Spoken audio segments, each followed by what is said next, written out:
Welcome to ఓహో talkies. Telangana రాష్ట్రంలో ప్రధాన పార్టీల మధ్య పచ్చగడ్డి వేస్తే బగ్గుమనే రీతిలో పరిస్థితులు నెలకొన్నాయి. మరి ఇటీవల ముఖ్యంగా బీజేపీ కాంగ్రెస్ పార్టీల మధ్య మాటల యుద్ధం అనేది తీవ్ర స్థాయికి చేరుకుంది. ఈ 2-3 రోజుల నుండి మీరు ఒకసారి గమనించినట్లయితే మరి ఎప్పుడైతే తెలంగాణ ముఖ్యమంత్రి సీఎం రేవంత్ రెడ్డి హైడ్రా పోలీస్ స్టేషన్ను మొదలుపెట్టడం, అదేవిధంగా హైడ్రాకు సంబంధించి ఒక వెబ్సైట్ని కూడా ఆయన ప్రారంభించడం జరిగింది. మొత్తానికి హైడ్రా ఏర్పాటు ప్రధాన లక్ష్యము హైదరాబాద్ రంగారెడ్డి చుట్టూ పరిసర ప్రాంతాల్లో ఉన్న చెరువులను పరిరక్షించడం అనేది లక్ష్యంగా ఎంచుకోవడం జరిగింది. అదేవిధంగా నాలాలు కూడా మూసుకుపోకుండా వాటిని కూడా సంరక్షించే బాధ్యతను మరి ముఖ్యమంత్రి రేవంత్ రెడ్డి కాంగ్రెస్ ప్రభుత్వం తీసుకోవడం జరిగింది. అయితే హైడ్రా పనులు మరి ఇప్పటికీ కూడా ఎక్కడైతే అక్రమ కట్టడాలు, బఫర్ జోన్ కావచ్చు, ఎక్కడైతే చెరువులను కబ్జా చేసి నిర్మాణాలు చేపట్టడం, ఇలా వాటిపైన మరి హైడ్రా కమిషనర్ రంగనాథ్ మరి నోటీసులు జారీ చేయడం, కూల్చివేతలు. మొన్న ఇటీవల చూసినట్లయితే మరి పాత బస్తీలో కూడా అక్కడ కూడా మరి హైడ్రా తన పని తాను చేసుకుపోయింది. అయితే ఇటీవల మరి బాచుపల్లిలో ఒక అపార్ట్మెంటుకు హైడ్రా నోటీసులు జారీ చేయడం జరిగింది. అయితే అపార్ట్మెంట్ వాసులందరూ మరి ఆందోళనకు గురి కావడం, ఆవేదన చెందడం, తాము ఉంటున్న అపార్ట్మెంటు పోతుందని చెప్పేసి వారి యొక్క బాధను వెళ్ళగక్కడం.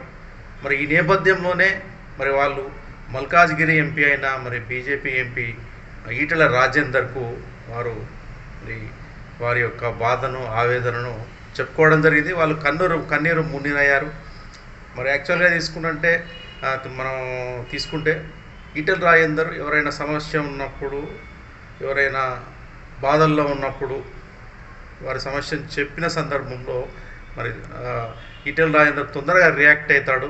అలా మరి మహిళలు కూడా కొంతమంది వాళ్ళ బాధను చెప్పుకొని కన్నీళ్ళు పెట్టుకున్నట్టున్నారు. అదే ఈ క్రమంలోనే మరి ఈటెల రాజేందర్ మరి కాంగ్రెస్ ప్రభుత్వం పైన, సీఎం రేవంత్ రెడ్డి పైన, మరి హైడ్రా చేపడుతున్న అనేక ఈ కూల్చివేతల పైన ఆయన ఆగ్రహం వ్యక్తం చేయడం జరిగింది.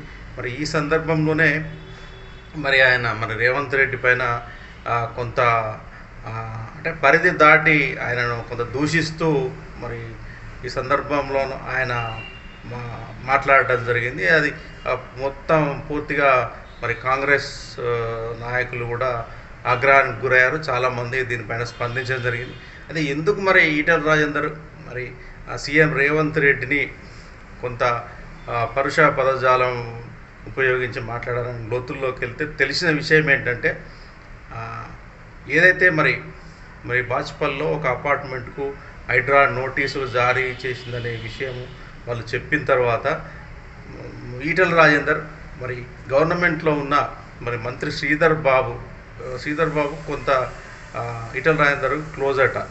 కాబట్టి శ్రీధర్ బాబు దృష్టికి ఈటెల రాజేందర్ ఈ విషయాన్ని తీసుకెళ్ళి మరి దీనిపైన ఒకసారి పునరాలోచన చేయండి, అపార్ట్మెంట్ వాసులు చాలా బాధపడుతున్నారు, ఒకసారి మరి రంగనాథ్ గారితో మాట్లాడండి అని చెప్పేసి మరి కోరారట ఈటెల రాజేందర్.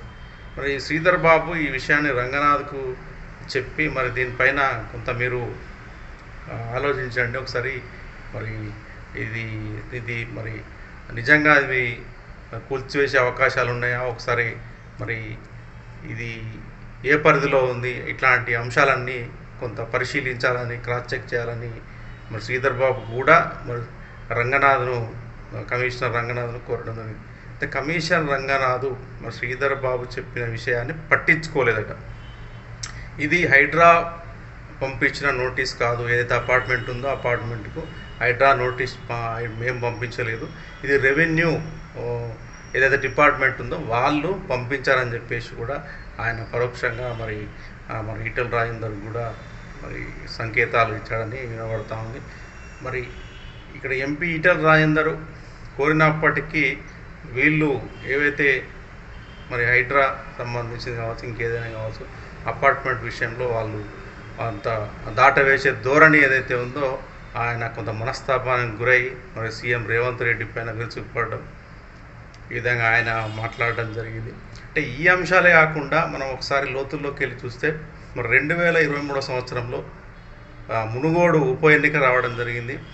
అక్కడ రాజగోపాల్ రెడ్డి రాజీనామా చేయడం, ఇట్లా ఆ ఉప ఎన్నిక వేళ కూడా మరి అప్పుడు పిసిసి ప్రెసిడెంట్గా ఉన్నారు రేవంత్ రెడ్డి.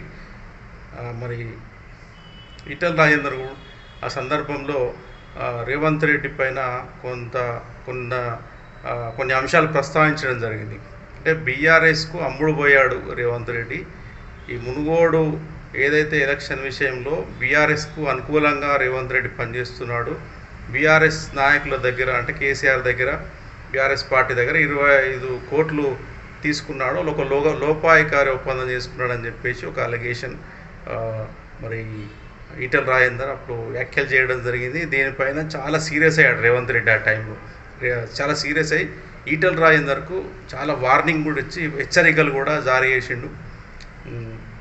తనను అవాస్పాలు చేయాలని ఈటెల రాజేందర్ ఇలా మాట్లాడుతున్నాడు, కరెక్ట్ కాదని ఆయన హుందాగా రాజకీయాలు చేయాలని చెప్పే సందర్భంలో మాట్లాడడం, తను చెప్పింది ఏదైతే ఉంటుందో ఆరోపణ నిజం చేయాలని చెప్పేసి కూడా ఆయన భాగ్యలక్ష్మి టెంపుల్కి నేను తడిబట్టలతో వెళ్తాను, అక్కడ అమ్మవారి దగ్గర ప్రమాణం చేస్తానని చెప్పడం.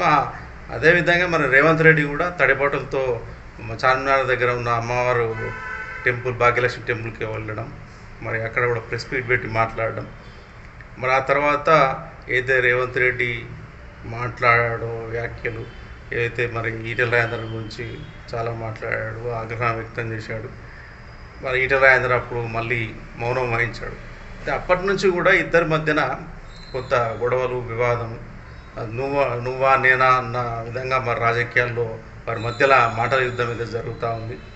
కాబట్టి మరి ఈటెల రాజేందర్ వ్యాఖ్యలకు స్పందించిన కాంగ్రెస్ నాయకులు కూడా, జగ్గారెడ్డి కూడా మరి ఈటెల రాజేందర్ పైన పరుష పదజాలం ఉపయోగించడం, అదేవిధంగా అద్దంకి దయాకర్, మరి కొంతమంది నాయకులు కూడా మహేష్ గౌడ్ కూడా అందరూ హెచ్చరికలు, వార్నింగ్లు కూడా ఇవ్వడం జరిగింది. మొత్తం మీద అయితే కాంగ్రెస్ బీజేపీ 2 పార్టీల నాయకుల మధ్య అయితే ఒక పెద్ద వారైతే జరుగుతుంది. మొత్తం మీద మరి కేసీఆర్ ముఖ్యమంత్రిగా ఉన్న కాలంలో మరి కాంగ్రెస్ నాయకులు కావచ్చు, బీజేపీ నాయకులు కావచ్చు, మరి కేసీఆర్ మాట్లాడుతున్న భాష పైన చాలామంది విమర్శలు చేశారు. మరి ఇప్పుడు వీళ్ళు చేస్తున్నది ఏమిటని ఒకసారి నాయకులు కూడా పునరాలోచించుకోవాలి. మరి ప్రజాస్వామ్య వ్యవస్థలో ప్రజలు ఎంతో బాధ్యతగా మరి నాయకుల్ని ఎన్నుకోవడం జరిగింది.